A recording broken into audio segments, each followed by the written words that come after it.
Hello everyone, स्वागत है आप सभी का एक बार फिर से आपके अपने यूट्यूब चैनल विलेजर्स कॉन्सेप्ट में। तो दोस्तों, आज का जो सेशन है, देखिए, यह आरबीडी पब्लिकेशन का जो बुक अभी हम लोग कवर कर रहे हैं बिहार एसएससी के लिए, जो कि ये बुक खान सर के द्वारा निकाला जाता है। तो फ्रेंड्स, आज हम लोग देखने जा रहे हैं इस बुक का मॉडल प्रैक्टिस सेट नंबर 14। ठीक है, आज जो है हम लोग देखेंगे इसका 14वां मॉडल प्रैक्टिस सेट। और इस वीडियो से पहले हम लोग इस बुक का 13 model practice set already cover कर चुके हैं। तो अगर आप लोग वो वीडियो नहीं देखें तो इस वीडियो के डिस्क्रिप्शन में उसका लिंक दे दिया जाएगा, यहाँ से आप लोग देख लीजिएगा। फ्रेंड्स, अगर इस चैनल पर नए आप लोग विजिट कर रहे होंगे तो प्लीज़ इस चैनल को एक बार सब्सक्राइब जरूर कर लीजिएगा, और बगल में बेल आइकन होगा उसको प्रेस करना बिल्कुल मत भूलिएगा। वीडियो अगर अच्छी लगे तो एक लाइक जरूर कर दीजिएगा, और अपने दोस्तों में भी इसको शेयर जरूर कीजिएगा। और अगर आप लोगों को इसका पीडीएफ चाहिए तो हमारे टेलीग्राम चैनल विलेजर्स कॉन्सेप्ट को ज्वाइन कर लीजिए, वहाँ से इसका पीडीएफ भी आप लोग डाउनलोड करके देख सकते हैं। तो आइए शुरू करते हैं आज का सेशन और देखते हैं यहाँ पे प्रैक्टिस सेट 14 का पहला क्वेश्चन क्या कह रहा है। तो देखिए, यहाँ पे जो क्वेश्चन नंबर फर्स्ट यहाँ पे दिया फ्रेंड्स, देखिए कह रहा है इसमें कि भारतीय संविधान के अनुच्छेद यानी कि कौन से अनुच्छेद में उल्लिखित है कि राष्ट्रपति एंग्लो इंडियन समुदाय के 2 सदस्यों को लोकसभा में नाम निर्देशित कर सकते हैं यदि समुदाय का प्रतिनिधित्व पर्याप्त ना हो। तो देखिए फ्रेंड्स, इसका जो सही आंसर हो जाएगा वो हो जाएगा यहाँ पे ऑप्शन नंबर डी। 331 के तहत जो है, अनुच्छेद 331 के तहत राष्ट्रपति 2 एंग्लो इंडियन का नाम जो है निर्देशित कर सकते हैं। तो ऑप्शन नंबर डी जो है इस क्वेश्चन का राइट आंसर हो जाएगा। उसके बाद चलिए अब अगला क्वेश्चन देख लेंगे। यहाँ पे क्वेश्चन नंबर 2 देखिए, कह रहा है इसमें कि निम्नलिखित में से किस वर्ष में राष्ट्रीय जूट नीति का सूत्रीकरण किया गया था। इसका उद्देश्य उत्पादकता में वृद्धि, गुणवत्ता में सुधार, जूट किसानों को अच्छी कीमत सुनिश्चित करना और प्रति हेक्टेयर उपज में वृद्धि करना था। तो देखिए, इसका जो सही आंसर हो जाएगा वो ऑप्शन नंबर यहाँ पे बी हो जाएगा, 2005 ईस्वी में। ठीक है, उसके बाद चलिए अब अगला क्वेश्चन देख लीजिए। यहाँ पे देखिए क्वेश्चन नंबर यहाँ पे जो 3 दिया हुआ है, कह रहा है इसमें कि पार्टी में गुब्बारे फुलाने के लिए निम्नलिखित में से किस अक्रिय गैस का उपयोग किया जाता है। तो देखिए, इसका जो सही आंसर हो जाएगा यहाँ पे ऑप्शन नंबर बी हो जाएगा। ठीक है, किसका किया जाता है, हीलियम गैस का उपयोग किया जाता है। ठीक है, उसके बाद चलिए अगला क्वेश्चन देख लेंगे। यहाँ पे प्रथम राष्ट्रमंडल खेलों का आयोजन इनमें से किस वर्ष में किया गया था। सही आंसर है 1930 ईस्वी। ऑप्शन नंबर बी जो है इस क्वेश्चन का राइट आंसर हो जाएगा। उसके बाद देखेंगे नेक्स्ट, यहाँ पे कह रहा है निम्नलिखित में से किस महासागर का सबसे गहरा बिंदु जावा गर्त है। तो देखिए, इस क्वेश्चन का राइट आंसर हो जाएगा यहाँ पे ऑप्शन नंबर सी, हिंद महासागर का। ठीक है, हिंद महासागर का जो है सबसे गहरा बिंदु क्या है, जावा गर्त है। तो ऑप्शन नंबर सी जो है इस क्वेश्चन का राइट आंसर हो जाएगा फ्रेंड्स। उसके बाद चलिए अब अगला क्वेश्चन देख लेंगे। यहाँ पे देखिए कह रहा है इसमें भारतीय संविधान के निम्नलिखित में से किस अनुच्छेद के अनुसार देश के नागरिकों को प्राण एवं दैहिक स्वतंत्रता के संरक्षण का अधिकार प्राप्त है। तो देखिए, इसका जो सही आंसर हो जाएगा यहाँ पे ऑप्शन नंबर डी हो जाएगा, अनुच्छेद 21 के तहत। ठीक है, अनुच्छेद 21 हो जाएगा। ठीक, चलिए अगला क्वेश्चन देख लेंगे। यहाँ पे देखिए, इसमें कह रहा है कि भारत सरकार की आयुष्मान भारत योजना के तहत एक परिवार को मिलने वाली वार्षिक स्वास्थ्य कवर की राशि कितनी है। तो देखिए, वो हो जाएगा यहाँ पे 5 लाख। ठीक है, कितना होता है, 5 लाख मिलता है। ऑप्शन नंबर ए जो है इसका राइट आंसर होगा। अब देख लीजिए यहाँ पे अगला क्वेश्चन फ्रेंड्स, देखिए कह रहा है इसमें केरल में मनाया जाने वाला ओनम नामक भारतीय त्यौहार कितने दिनों तक मनाया जाता है, कितने दिनों तक मनाया जाता है। तो देखिए, यह मनाया जाता है 10 दिन तक। ठीक है, कितने दिन तक, 10 दिन तक। ऑप्शन नंबर डी जो है इस क्वेश्चन का राइट आंसर हो जाएगा। आइए अब देखते हैं अगला क्वेश्चन। क्वेश्चन नंबर हो जाएगा फ्रेंड्स यहाँ पे 9, और इसमें कह रहा है कि बनारस के इनमें से किस राजा को 1781 ईस्वी में वारेन हेस्टिंग्स द्वारा गिरफ्तार किया गया था। सही आंसर इस क्वेश्चन का देखिए ऑप्शन नंबर बी हो जाएगा, यहाँ पे चैत सिंह को जो है गिरफ्तार किया गया था। ऑप्शन नंबर बी होगा सही। आइए अब अगला क्वेश्चन देख लीजिए। इसमें कह रहा है कि नवंबर 2020 में प्रधानमंत्री नरेंद्र मोदी ने इनमें से किस राज्य में शांति की प्रतिमा यानी कि स्टैचू ऑफ पीस का अनावरण किया। सही आंसर इस क्वेश्चन का ऑप्शन नंबर सी, यहाँ राजस्थान में किया गया था। ठीक है, देखिए 16 नवंबर 2020 को प्रधानमंत्री नरेंद्र मोदी द्वारा 151 इंच तथा अष्ट धातु से निर्मित 191वीं जयंती के समारोह पर विजय वल्लभ सूरीश्वर महाराज की मूर्ति का अनावरण किया। तो ऑप्शन नंबर सी जो है इस क्वेश्चन का क्या हो जाएगा, राइट आंसर हो जाएगा। अब देखेंगे यहाँ पे अगला क्वेश्चन क्या कह रहा है। देखिए, इसमें कह रहा है कि जब रक्त प्रवाह में कैल्शियम की मात्रा अधिक हो जाती है तो मनुष्यों में निम्नलिखित में से किस ग्रंथि द्वारा कैल्सिटोनिन हार्मोन का स्त्राव होता है। तो देखिए, यह थायराइड ग्रंथि के द्वारा जो है यह हार्मोन स्त्राव होता है। ऑप्शन नंबर ए इस क्वेश्चन का राइट आंसर हो जाएगा। अगला क्वेश्चन देख लीजिए। कह रहा है इसमें कि निम्नलिखित में से किस वर्ष में गांधी इरविन समझौते पर हस्ताक्षर किए गए थे। तो देखिए, गांधी इरविन समझौता जो हस्ताक्षर जो उस पर हुआ था वह हुआ था 1931 ईस्वी में। ऑप्शन नंबर डी इस क्वेश्चन का राइट आंसर हो जाएगा। अब चलिए अगला क्वेश्चन देख लेंगे। यहाँ पे क्वेश्चन नंबर 13 होगा फ्रेंड्स। कह रहा है इसमें निम्नलिखित शख्सियतों में से किसे भारत में पिछड़े वर्गों और जातियों के प्रवक्ता के रूप में वर्णित किया जा सकता है। तो इसका राइट आंसर हो जाएगा देखिए डॉक्टर बाबा साहब अम्बेडकर को। ऑप्शन नंबर सी इस क्वेश्चन का राइट आंसर होगा। आइए फ्रेंड्स अब देखते हैं अगला क्वेश्चन। यहाँ पे क्वेश्चन नंबर हो जाएगा 14, और देखिए कह रहा है इस क्वेश्चन में कि शरत कमल एक भारतीय पेशेवर खिलाड़ी है। सही आंसर है यह टेबल टेनिस के खिलाड़ी है। ऑप्शन नंबर बी इसका राइट आंसर होगा। नेक्स्ट देख लीजिए, इंडियन प्रीमियर लीग मैच में 2 मेडन ओवर की गेंदबाजी करने वाला प्रथम गेंदबाज निम्नलिखित में से कौन है? तो देखिए वह गेंदबाज है, यहाँ पे याद रखिएगा आप लोग, मोहम्मद सिराज। ठीक है, मोहम्मद सिराज जो है इंडियन प्रीमियर लीग मैच के 2 मेडन ओवर की गेंदबाजी करने वाले पहले गेंदबाज है। ऑप्शन नंबर सी इस क्वेश्चन का राइट आंसर होगा। नेक्स्ट क्वेश्चन कह रहा है इसमें शहीदी सभा त्योहार निम्नलिखित में से किस राज्य द्वारा मनाया जाता है? तो देखिए फ्रेंड्स यह मनाया जाता है पंजाब राज्य के द्वारा। ठीक है, ऑप्शन नंबर ए इसका राइट आंसर होगा। शहीदी सभा जो है गुरु गोविंद सिंह के पुत्र जोरावर सिंह एवं फतेह सिंह जी की शहादत में प्रत्येक वर्ष पंजाब के फतेहगढ़ साहिबा में 26 से 28 दिसंबर को मनाई जाती है। ठीक है, और इस सभा में लाखों श्रद्धालु भाग लेते हैं, याद रखिएगा। तो ऑप्शन नंबर ए इसका राइट आंसर होगा। अब चलिए अगला क्वेश्चन देख लीजिए फ्रेंड्स, कह रहा है इसमें बाण भट्ट ने राजा मतलब कौन से राजा की जीवनी लिखी है? सही आंसर इस क्वेश्चन का देखिए राजा हर्षवर्धन की जीवनी जो है बाण भट्ट के द्वारा लिखा गया था। तो ऑप्शन नंबर ए इसका सही आंसर होगा। अब चलिए अगला क्वेश्चन देखेंगे, निम्नलिखित में से कौन grand parents of bag of stories की लेखिका है? सही आंसर है सुधा मूर्ति। ठीक है, ऑप्शन नंबर डी इसका राइट आंसर होगा।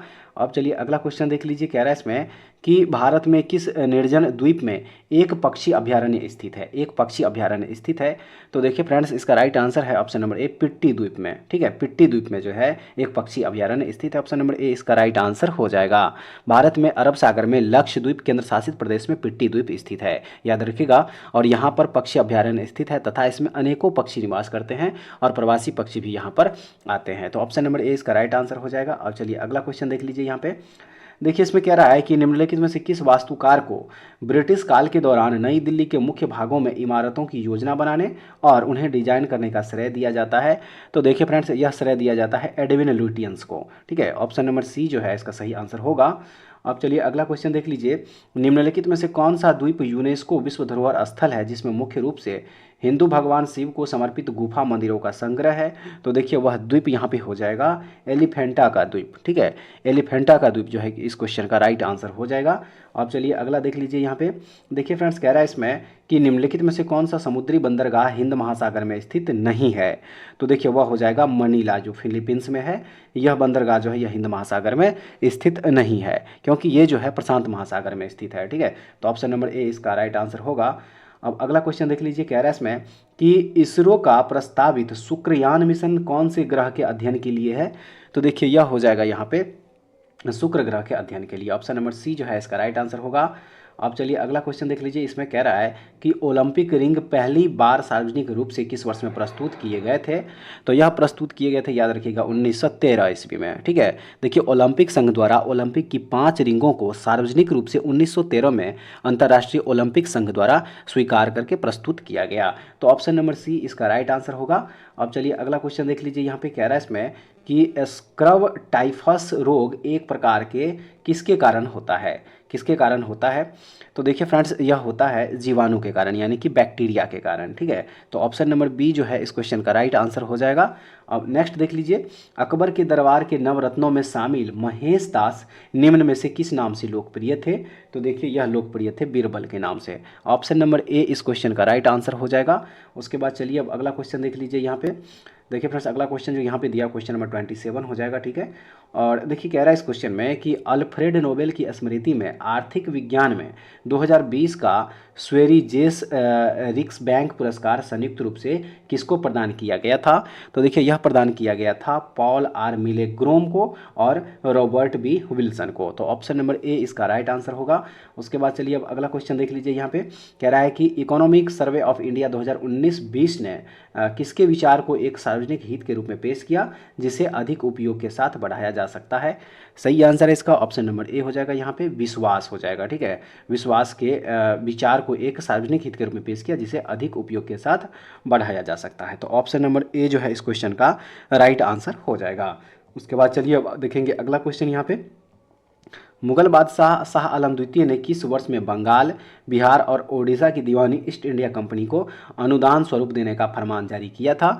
तो देखिए यह जारी किया था 1765 ईस्वी में। कब किया गया था? 1765 ईस्वी जो है इसका क्या हो जाएगा? राइट आंसर हो जाएगा। उसके बाद चलिए अब अगला क्वेश्चन देखेंगे। यहाँ पे देखिए कह रहा है इसमें निम्नलिखित में से कौन एक पेशेवर बिलियर्ड्स खिलाड़ी है? तो देखिए वह हो जाएगा यहाँ पे पंकज आडवाणी। पंकज आडवाणी जो है यह एक पेशेवर बिलियर्ड्स खिलाड़ी है। ऑप्शन नंबर सी इस क्वेश्चन का राइट आंसर हो जाएगा। ठीक है, उसके बाद चलिए अब अगला क्वेश्चन देख लीजिए फ्रेंड्स। यहाँ पे देखिए कह रहा है इसमें कि यदि प्रकाश एक दूसरे के सामने रखे गए दो दर्पणों से परावर्तित हो तो कितने प्रतिबिंब बनेंगे? तो देखिए इसमें जो है अनंत प्रतिबिंब बन जाएगा। ठीक है, ऑप्शन नंबर बी जो है इसका सही आंसर होगा। अब चलिए अगला क्वेश्चन देख लीजिए। कह रहा है इसमें कि मोहनजोदड़ो में मिले महास्नानागार को किसकी परत चढ़ाकर जलरोधी बनाया गया था? तो देखिए फ्रेंड्स इसमें जो है प्राकृतिक चारकोल चढ़ाकर जो है जलरोधी बनाया गया था। तो ऑप्शन नंबर सी इसका राइट आंसर होगा। अगला क्वेश्चन है कि भीमा देवी को समर्पित प्राचीन मंदिर कहाँ स्थित है? तो देखिए यह मंदिर स्थित है पिंजौर हरियाणा में। ठीक है, ऑप्शन नंबर डी जो है इसका राइट आंसर होगा। अब चलिए नेक्स्ट देख लीजिए। देखिए इसमें कह रहा है कि अधिवृक्क ग्रंथियां मानव शरीर के किस अंग में स्थित होती है? तो देखिए यह स्थित होती है वृक्क यानी कि किडनी में। ऑप्शन नंबर डी जो है इस क्वेश्चन का राइट आंसर हो जाएगा। ठीक है, चलिए नेक्स्ट देख लीजिए। कह रहा है इसमें कि भारत के किस राज्य में माणिक्य वंश का शासन था? भारत के किस राज्य में? तो देखिए यह त्रिपुरा राज्य में था। ठीक है, ऑप्शन नंबर ए जो है इस क्वेश्चन का राइट आंसर हो जाएगा। अगला क्वेश्चन चलिए देख लेंगे। यहाँ पे क्वेश्चन नंबर 36। देखिए कह रहा है इसमें कि विभिन्न देशों को वर्गीकृत करने में विश्व बैंक द्वारा उपयोग किया जाने वाला मुख्य मापदंड निम्नलिखित में से कौन सा है?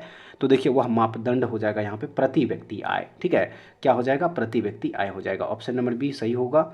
चलिए अगला क्वेश्चन देख लीजिए। यहाँ पे देखिए फ्रेंड्स अगला क्वेश्चन जो यहाँ पे दिया हुआ है क्वेश्चन नंबर 37 कह रहा है इसमें कि भारतीय संविधान का कौन सा अनुच्छेद भारतीय संसद में मंत्रिपरिषद की भूमिकाओं और जिम्मेदारियों का वर्णन करता है? तो देखिए वह हो जाएगा यहाँ पे ऑप्शन नंबर ए अनुच्छेद 74। ठीक है, अनुच्छेद 74 जो है देखिए यह भारतीय संविधान का ऐसा अनुच्छेद है जिसके अंतर्गत क्या होता है कि भारतीय संसद में मंत्रिपरिषद की भूमिकाओं और जिम्मेदारियों का वर्णन किया जाता है इस अनुच्छेद में। ऑप्शन नंबर ए जो है इसका राइट आंसर होगा। अब चलिए अगला क्वेश्चन देख लीजिए। कह रहा है इसमें कि राज्यों की परिषद यानी कि राज्यसभा में कामकाज की प्रक्रिया और आचरण के किस नियम के तहत राज्यसभा के सभापति उपसभापति के पैनल में 6 सदस्यों को नामित करते हैं, जिनमें से एक सभापति और उपसभापति दोनों की अनुमति में सदन की अध्यक्षता करता है? तो देखिए वो हो जाएगा यहाँ पे ऑप्शन नंबर बी हो जाएगा टोटल 8 नियम। ठीक है, क्या हो जाएगा? टोटल यहाँ पे 8 नियम हो जाएगा। तो ऑप्शन नंबर बी जो है इसका सही आंसर होगा। उसके बाद देख लीजिए यहाँ पे नेक्स्ट कह रहा है इसमें कि कुल भौगोलिक क्षेत्र के प्रतिशत के रूप में वन आच्छादन के संदर्भ में द्विवार्षिक भारत वन स्थिति रिपोर्ट ISFR 2019 के अनुसार निम्नलिखित में से कौन सा राज्य भारत के शीर्ष 5 राज्यों में से एक नहीं है? तो आइए पहले इसका ऑप्शन देख लीजिए। यहाँ पे देखिए यहाँ पे इनमें से कौन सा कह रहा है कि भारत का वह राज्य नहीं है? तो देखिए इसका जो सही आंसर हो जाएगा वो हो जाएगा यहाँ पे मध्य प्रदेश। ठीक है, मध्य प्रदेश। देखिए भारत सरकार की भारत वन स्थिति रिपोर्ट 2019 के अनुसार मध्य प्रदेश जो है 5 राज्यों जो कि शीर्ष में मौजूद नहीं है। ऑप्शन नंबर ए इसका राइट आंसर होगा। अब चलिए नेक्स्ट देख लीजिए। कह रहा है इसमें केंद्रीय स्वास्थ्य मंत्रालय द्वारा राष्ट्रीय सहायक प्रजनन प्रौद्योगिकी और सरोगेसी बोर्ड के विशेषज्ञ सदस्य के रूप में किसे नियुक्त किया गया है? तो देखिए यह नियुक्त किया गया डॉक्टर RG पटेल को। ऑप्शन नंबर ए इसका राइट आंसर होगा। अब चलिए अगला क्वेश्चन देख लीजिए। कह रहा है इसमें कि विश्व ऑटिज्म जागरूकता दिवस हर साल किस दिन मनाया जाता है? तो देखिए फ्रेंड्स यह मनाया जाता है 2 अप्रैल को हर साल। ऑप्शन नंबर बी इसका राइट आंसर होगा। उसके बाद चलिए अब अगला क्वेश्चन देख लीजिए। यहाँ पे कह रहा है इसमें तेलंगाना सरकार के नगर पालिका प्रशासन और शहरी विकास मंत्रालय ने हैदराबाद और उसके आसपास कितने जल निकायों के कायाकल्प और विकास के लिए एक कार्यक्रम शुरू किया है? सही आंसर इसका देखिए ऑप्शन नंबर डी हो जाएगा यहाँ पे, यानी कि टोटल 50 हो जाएगा। ठीक है, क्या हो जाएगा? तेलंगाना सरकार के नगर पालिका प्रशासन और शहरी विकास मंत्रालय ने हैदराबाद और उसके आसपास के 50 जल निकायों के कायाकल्प और विकास के लिए एक कार्यक्रम शुरू किया है। तो ऑप्शन नंबर डी इसका राइट आंसर होगा। नेक्स्ट देखेंगे। यहाँ पे कह रहा है इसमें कि नासा के मून टू मार्स प्रोग्राम के पहले प्रमुख के रूप में किसे नियुक्त किया गया? तो देखिए यह नियुक्त किया गया है अमित क्षत्रिय को। ठीक है, किसे नियुक्त किया गया है? अमित क्षत्रिय को नियुक्त किया गया है। ऑप्शन नंबर डी सही हो जाएगा। चलिए अगला क्वेश्चन देख लीजिए। कह रहा है इसमें कि वार्षिक भारतीय श्रीलंका द्विपक्षीय समुद्री अभ्यास सिलिनेक्स 2023 का कौन सा संस्करण कोलंबो श्रीलंका में आयोजित किया गया? तो देखिए फ्रेंड्स यह इसका जो संस्करण था वह था 10वां संस्करण। ठीक है, कौन सा संस्करण था? यह 10वां संस्करण था। ऑप्शन नंबर बी सही हो जाएगा। अब चलिए अगला क्वेश्चन देख लीजिए, यहाँ पे कह रहा है इसमें कि दूसरी G20 टूरिज्म वर्किंग ग्रुप यानी कि TWG की बैठक किस शहर में शुरू हुई? तो जो देखिए यह बैठक शुरू हुई थी सिलीगुड़ी में। ठीक है, कहाँ पे शुरू हुई थी? सिलीगुड़ी में शुरू हुई थी, जो कि पश्चिम बंगाल में। ऑप्शन नंबर ए जो है इस क्वेश्चन का राइट आंसर हो जाएगा। आइए अब देखते हैं नेक्स्ट क्वेश्चन। देखिए नेक्स्ट क्वेश्चन जो यहाँ पे दिया क्वेश्चन नंबर हो जाएगा 46। और देखिए फ्रेंड्स, कह रहा है इसमें कि रक्षा मंत्रालय ने देश की रक्षा क्षमताओं को बढ़ाने के लिए घरेलू उत्पादकों के साथ लगभग 5,400 करोड़ रुपए की कुल लागत पर कितने अनुबंधों पर हस्ताक्षर किए हैं? तो देखिए इसमें जो है टोटल 3 अनुबंध पर जो है हस्ताक्षर किया गया है। ऑप्शन नंबर बी जो है इसका करेक्ट आंसर होगा। अगला क्वेश्चन देख लीजिए, कह रहा है इसमें कि नई दिल्ली में दीनदयाल उपाध्याय ग्रामीण कौशल्य योजना यानी कि DDU-GKY के तहत कैप्टिव एम्प्लॉयर्स नामक एक अनूठी पहल किसने शुरू की है? तो देखिए यह शुरू किया गया है गिरिराज सिंह के द्वारा। ठीक है, केंद्रीय ग्रामीण विकास मंत्री गिरिराज सिंह के द्वारा जो है यह शुरू किया गया है। तो ऑप्शन नंबर डी इसका राइट आंसर हो जाएगा। अगला क्वेश्चन कह रहा है इसमें कि solar energy corporation of India limited यानी कि SECI को सेंट्रल पब्लिक सेक्टर इंटरप्राइजेज यानी कि CPSE का दर्जा दिया गया है। सही आंसर है। मिनी रत्न कैटेगरी 1 का दर्जा दिया गया है। ऑप्शन नंबर बी जो है इसका सही आंसर हो जाएगा।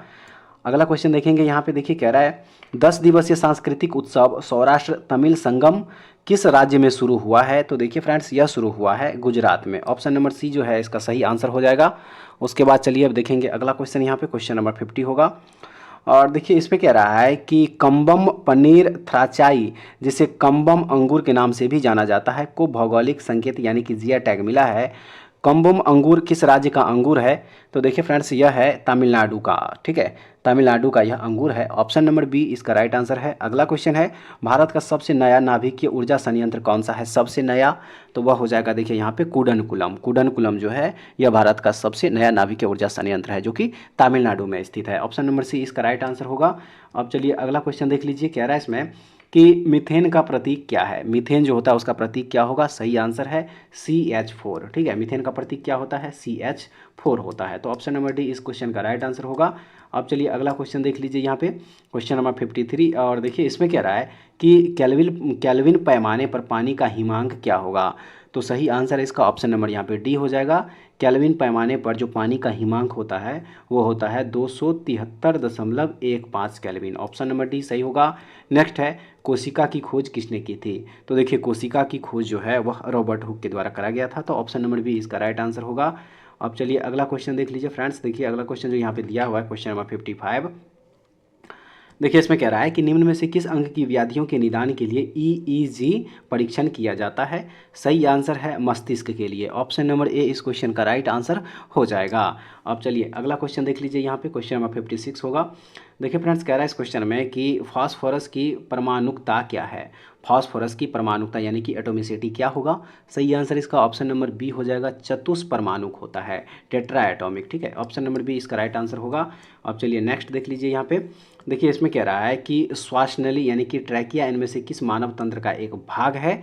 तो देखिए वह हो जाएगा यहाँ पे श्वसन तंत्र का। किसका एक भाग होता है ट्रैकिया? तो यह श्वसन तंत्र का एक भाग होता है। ऑप्शन नंबर डी इसका सही आंसर होगा। अगला क्वेश्चन देख लीजिए, कह रहा है इसमें निम्नलिखित में से कौन सी ग्रंथि इंसुलिन हार्मोन का उत्पादन करती है? वह कौन सी ग्रंथि है? तो देखिए वह ग्रंथि है अग्नाशय यानी कि पैंक्रियाज। ऑप्शन नंबर डी जो है इस क्वेश्चन का क्या हो जाएगा? राइट आंसर हो जाएगा। उसके बाद चलिए अब अगला क्वेश्चन देखेंगे, यहाँ पे 59 नंबर क्वेश्चन होगा। और इसमें कह रहा है निम्नलिखित में से कौन सी विद्युत चुंबकीय तरंगे हैं? निम्नलिखित में से कौन सी विद्युत चुंबकीय तरंगे हैं?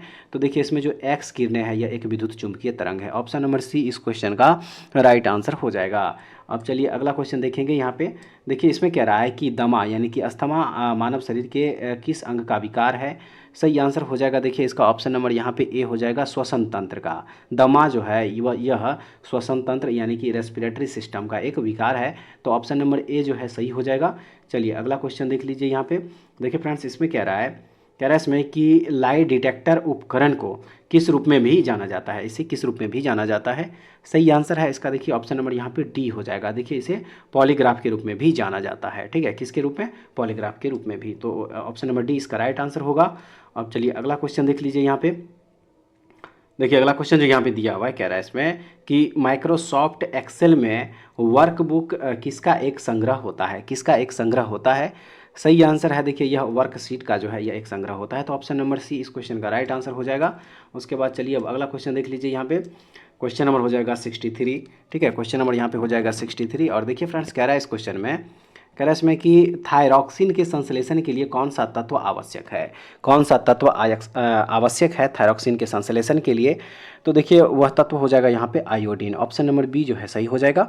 अगला क्वेश्चन है कि प्रोटियम में कितने न्यूट्रॉन मौजूद होते हैं। प्रोटियम में सही आंसर इस क्वेश्चन का ऑप्शन नंबर डी हो जाएगा। इसमें 0 न्यूट्रॉन मौजूद होते हैं। ऑप्शन नंबर डी जो है इस क्वेश्चन का राइट आंसर हो जाएगा।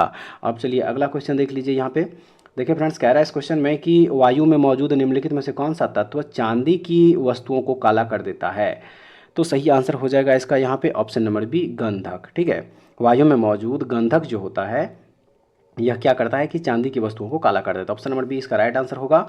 अब अगला क्वेश्चन देख लीजिए। कह रहा है इसमें कि निम्नलिखित में से कौन सा यह निर्धारित करता है कि रासायनिक अभिक्रिया नहीं हुई है। निम्नलिखित में से कौन सा यह निर्धारित करता है कि रासायनिक अभिक्रिया नहीं हुई है। तो देखिए फ्रेंड्स यह निर्धारित करता है उसके आकार में परिवर्तन। ऑप्शन नंबर ए होगा। आइए अगला क्वेश्चन देख लीजिए। कह रहा है इसमें परमाणु ऊर्जा अधिनियम नाभिकीय शक्ति उत्पादन के निजी नियंत्रण को प्रतिबंधित करता है। सही होगा इसका यहाँ पे ऑप्शन नंबर सी हो जाएगा 1962। ठीक है, परमाणु ऊर्जा अधिनियम 1962 जो है यह नाभिकीय शक्ति उत्पादन के निजी नियंत्रण को प्रतिबंधित करता है। तो ऑप्शन नंबर सी इसका राइट आंसर होगा। अब चलिए अगला क्वेश्चन देख लीजिए। कह रहा है इसमें कि निम्न में से कौन सा एक कंप्यूटर के संदर्भ में आउटपुट डिवाइस है। सही आंसर है इस क्वेश्चन का ऑप्शन नंबर डी प्लोटर। ठीक है, ऑप्शन नंबर डी जो है इसका राइट आंसर होगा। अब चलिए अगला क्वेश्चन देख लीजिए। कह रहा है इसमें इनमें से किस प्रकार के अंगों की बुनियादी संरचना एवं उत्पत्ति समान होती है किंतु उनके कार्य भिन्न होते हैं। तो देखिए फ्रेंड्स वो हो जाएगा यहाँ पे ऑप्शन नंबर बी हो जाएगा समजात अंग जिसको कहा जाता है। ऑप्शन नंबर बी इस क्वेश्चन का राइट आंसर होगा। अब चलिए अगला क्वेश्चन देख लीजिए। देखिए इसमें कह रहा है कि लैंगिक प्रजननशील प्राणियों में समान गुण के वंशाणुओं के कितने प्रतिरूप मौजूद होते हैं। सही आंसर है टोटल 2 जो है यहाँ पे प्रतिरूप मौजूद होते हैं। ऑप्शन नंबर सी इसका राइट आंसर होगा। अब चलिए अगला देख लीजिए। यहाँ पे कह रहा है इसमें वर्ल्ड वाइड वेब का आविष्कार किस वर्ष में किया गया था। सही आंसर है 1989 ईस्वी में। ठीक है, 1989 ईस्वी में जो है वर्ल्ड वाइड वेब का जो है आविष्कार किया गया था। तो ऑप्शन नंबर ए इसका राइट आंसर होगा। आइए अब अगला क्वेश्चन देख लीजिए। देखिए इसमें कह रहा है कि पाइक नृत्य इनमें से किस भारतीय राज्य से संबंधित है। पाइक नृत्य सही आंसर है इसका ऑप्शन नंबर ए, यह ओडिशा राज्य से संबंधित है। फ्रेंड्स ऑप्शन नंबर ए जो है इस क्वेश्चन का राइट आंसर होगा। अब चलिए अगला क्वेश्चन देख लीजिए। कह रहा है इसमें भारत के निम्नलिखित में से किस एनजीओ को 2019 के लिए संयुक्त राष्ट्र के इक्वेटर पुरस्कार से सम्मानित किया गया। यह किया गया था देखिए Deccan development society. Option number D होगा सही। नेक्स्ट है पाकिस्तान नाम किस वर्ष में गढ़ा गया था। सही आंसर इस क्वेश्चन का ऑप्शन नंबर बी 1933 ईस्वी में। ठीक है, पाकिस्तान शब्द का जन्म जो है वह 1933 ईस्वी में कैम्ब्रिज विश्वविद्यालय के छात्र चौधरी रहमत अली द्वारा जो है किया गया था। तो ऑप्शन नंबर बी जो है इस क्वेश्चन का राइट आंसर हो जाएगा। अब चलिए अगला क्वेश्चन देख लीजिए। कह रहा है इसमें कि भारत के संविधान का मसौदा तैयार करने के लिए संविधान सभा ने किसको मसौदा समिति का गठन किया गया था। कब मसौदा समिति का गठन किया गया था। तो देखिए फ्रेंड्स यह जो किया गया था 29 अगस्त 1947 को। ऑप्शन नंबर ए इस क्वेश्चन का राइट आंसर होगा। अब चलिए नेक्स्ट देख लीजिए। यहाँ पे कह रहा है इसमें महात्मा गांधी ने किस पुस्तक में लिखा है कि भारत में ब्रिटिश शासन भारतीयों द्वारा किए गए विस्तारित सहयोग का परिणाम था। सही आंसर इस क्वेश्चन का option number B Hind Swaraj पुस्तक में। ऑप्शन नंबर बी जो है सही हो जाएगा। अब चलिए अगला क्वेश्चन देख लीजिए। दिसंबर 2020 तक प्राप्त जानकारी के अनुसार केंद्रीय मंत्रिमंडल में संसदीय मामलों के केंद्रीय मंत्री कौन थे। सही आंसर है Prahlad Joshi. Option number A होगा। नेक्स्ट है निम्नलिखित में से कौन सा रोग विषाणु जनित नहीं है। तो देखिए वह हो जाएगा यहाँ पे हैजा। हैजा जो है यह एक जल जनित रोग है। ऑप्शन नंबर सी इसका राइट आंसर होगा। अब चलिए अगला क्वेश्चन देख लीजिए। यहाँ पे देखिए अगला क्वेश्चन जो फ्रेंड्स यहाँ पे दिया हुआ है क्वेश्चन नंबर 79 कह रहा है इस क्वेश्चन में कि 1946 में ब्रिटिश सरकार द्वारा एक कैबिनेट मिशन भारत भेजा गया था जिसमें कितने सदस्य शामिल थे। तो देखिए फ्रेंड्स उसमें जो है टोटल 3 सदस्य शामिल थे। ठीक है, कितना 3 सदस्य जो है इसमें शामिल थे। ऑप्शन नंबर ए सही होगा। उसके बाद चलिए अब देखते हैं यहाँ पे अगला क्वेश्चन कह रहा है इसमें गुजरात से अरुणाचल प्रदेश के समय में कितने समय का पश्च अंतराल है। सही हो जाएगा इसका यहाँ पे ऑप्शन नंबर डी हो जाएगा 2 घंटे का। ऑप्शन नंबर डी इसका राइट आंसर होगा। अब चलिए अगला क्वेश्चन देख लीजिए। यहाँ पे देखिए अगला क्वेश्चन जो यहाँ पे दिया है फ्रेंड्स देखिए कह रहा है इस क्वेश्चन नंबर 81 में कि भारतीय संविधान के संबंध में इनमें से कौन सा कथन सत्य है। इनमें से कौन सा कथन सत्य है। तो देखिए ऑप्शन नंबर यहाँ पे जो बी दिया हुआ है कि मौलिक अधिकार न्याय संगत होते हैं जबकि राज्य के नीति निर्देशक तत्व गैर न्याय संगत होते हैं। यह कथन यहाँ पे सत्य हो जाएगा। ऑप्शन नंबर बी इसका राइट आंसर होगा।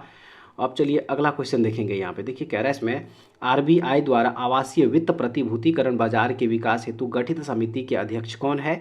सही हो जाएगा इसका हर्षवर्धन, ऑप्शन नंबर डी जो है इसका राइट आंसर होगा। अब चलिए अगला क्वेश्चन देख लीजिए। कह रहा है इसमें कि इंटरनेट में किसका उपयोग किया जाता है? सही आंसर है इसका option number A, packet switching का। ठीक है, इंटरनेट में जो है पैकेट स्विचिंग का उपयोग किया जाता है। ऑप्शन नंबर ए जो है सही हो जाएगा।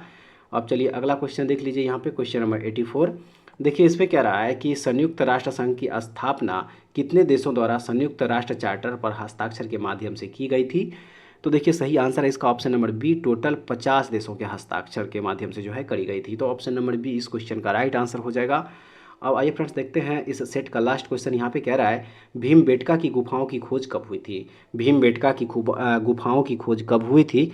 सही आंसर है 1957-58 में जो है इस गुफा की खोज हुई थी। ऑप्शन नंबर बी इस क्वेश्चन का राइट आंसर हो जाएगा। तो फ्रेंड्स ये था आज का सेशन, और आज जो है हम लोग इस बुक का प्रैक्टिस सेट नंबर 14 कवर किया है। ठीक है, उम्मीद करते हैं कि आज का सेशन भी आप लोगों के लिए काफ़ी महत्वपूर्ण होगा। एक बार कमेंट्स करके जरूर बताइएगा कि इस टोटल 85 क्वेश्चन में से आप लोग टोटल कितना क्वेश्चन सही कर पाए हैं फ्रेंड्स। और अगर आप लोगों को इसका पीडीएफ चाहिए तो हमारे टेलीग्राम चैनल को ज्वाइन कर लीजिए, वहाँ से इसका पीडीएफ आप लोगों को मिल जाएगा।